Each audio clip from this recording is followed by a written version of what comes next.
niggas is mad, I get more butt than ashtrays.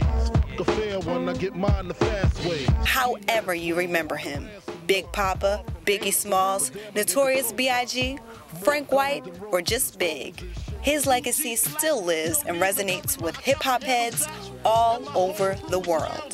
Celebrating every day, no more public housing. Thinking back on my one-room shack. We here celebrating right now. Like everybody, like remembering the good times of Big. We not here celebrating his death. We here celebrating his life. And everybody's here on good spirits on what they remember about Biggie Smalls. Even a decade and a half after his untimely demise. That was exactly the mood at Club Rebel in Manhattan on March 11th, a bittersweet but celebratory day for those that love the voice and man behind the lyrical content, flow, and style that still seems unmatched to this very day. So you know it's kind of a bittersweet thing, but when I see all the tweets and all the radios and all the TV shows paying tribute to my homeboy, that definitely help us shed the pain and just try to just keep it moving and take our mind off this tragic day that happened 15 years ago. Christopher Wallace, most famously known by his moniker, the Notorious B.I.G, filled those shoes of that larger-than-life name, from his fame to his innovative swag, Coogee down to the socks. But close friends and rap game colleagues cherish his larger-than-life personality above all else. I knew Biggie personally. He used to come to my grandmother's house back in Oakland when they used to travel to the West Coast and come on my radio shows back then. He was a funny guy, you know, and to be so great at what he did, he was very humble. So whenever you was around him, you never knew you was around one of the best rappers of all time, you know what I mean? What is your favorite memory of Biggie as a regular, everyday friend? Just being around him. His personality, he was hella funny, he was super cool, had a kind heart, took care of the people around him. You know, to this day, you talking to me because of that path he opened up for me.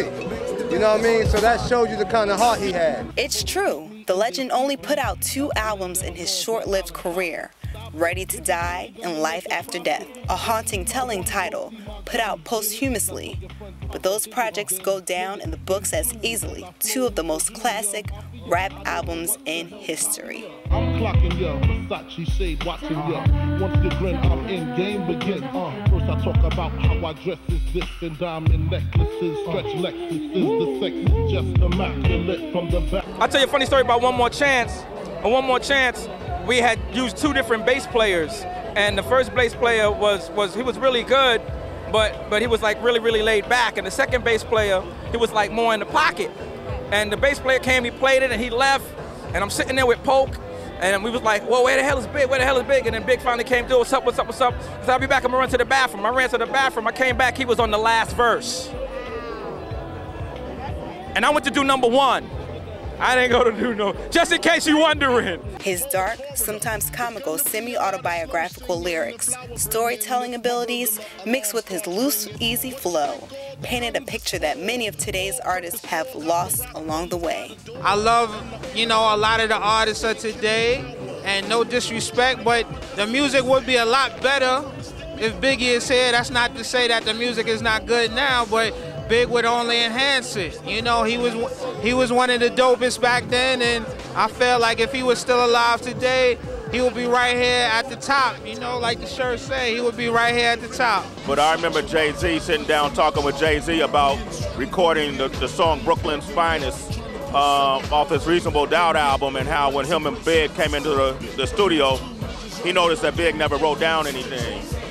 And from that moment on, that influenced him not to write down anything. And I saw Kanye influenced by Jay-Z in the studio, who didn't write down lyrics, recording music. And you see Lil Wayne now, who doesn't write down lyrics. Also the fact that he was somebody that came from, you know, from the front lines, from the street, you know, and made something out of nothing. It's hard for almost all true Biggie fans to choose, but fans at Rebel took on the challenge of sharing their favorite songs. I'm gonna sound biased when I say this, but my favorite is One More Chance remix. I'm sorry, I know we did it, but it's just, shout to Polk and Toad, shout to my whole crew, but that one just feels good. Who the hell is this? paging me at 5:46 in the morning. Crack of dawn, it got me yawning. Wipe the coals out my eyes. And 15 years later, the Notorious B.I.G. still has the same monumental effect on his fans, loved ones, and some of today's biggest artists. Hip-hop has changed tremendously the past 15 years, but the legacy that the Notorious B.I.G. will live on forever through his music, lyrics, and memories. This is Chanelle Wright for RedMan. You never thought that hip-hop would take it this far. Now I'm in the limelight 'cause I rhyme tight.